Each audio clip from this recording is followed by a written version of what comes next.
weather back in 2005. We moved to Kansas.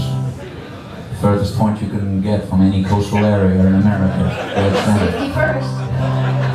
But anyway, there's a little song about our old neighbors in New Orleans, George and Blue. Now, the strangest thing about the Hurricane Katrina, you know, you all heard plenty about it. You've had your fair share of disasters in the last few years.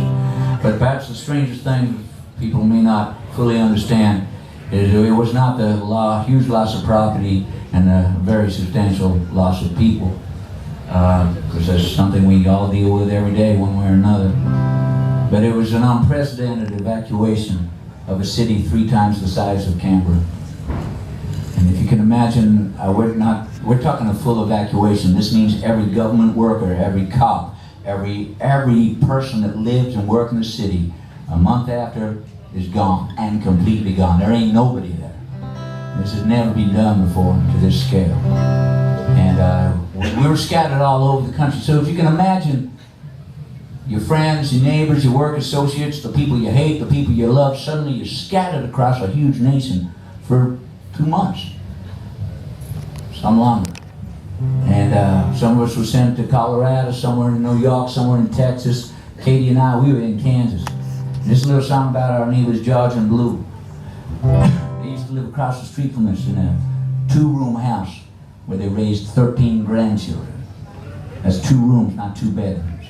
And Georgia, she was amazing. She used to have to cook in shifts because there were so many kids.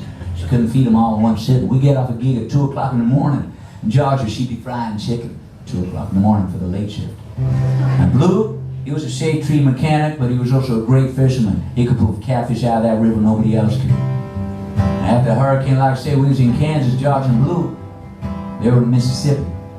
And during this very strange and disorientating time, we get a call, and this is how the call went.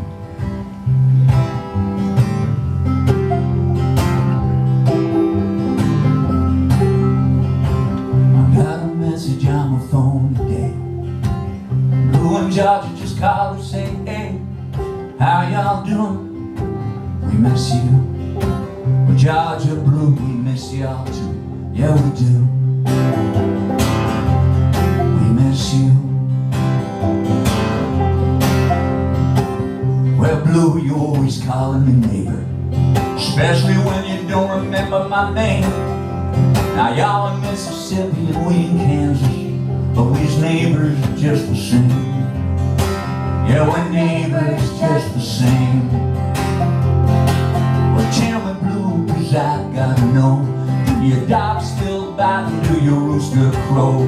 Do your little gray car with the flats still go? Do your fishing poles hang out your back window? Do your hens still nest in the passenger seat? Do they still lay eggs that your kids won't eat? Do you still love Georgia? Do she love you? But I'm not saying because she do. I know she do.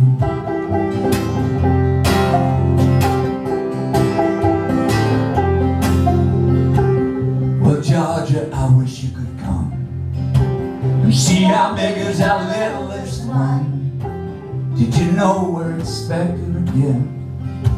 Georgia, I wish you could be here then. Yeah, I wish you could be here then. Well, tell me, Georgia, I gotta know, do your dogs still bite and do your rooster crow? Do your little gray car with the flats still go? Do your fishing poles hang out your back window? Do your hens still nest in the passenger seat? Do they still lay eggs that your kids won't eat? Do you still love Blue? And do you love you? Well, I'm saying because you do. Do your dogs still bite and do your rooster crow? Do your little gray car with the flats still go? Do your fishing poles hang out your back window? Well, tell me now, 'cause I gotta know what's this. Tell me now, 'cause I gotta know what's this. Tell me now, 'cause I gotta know.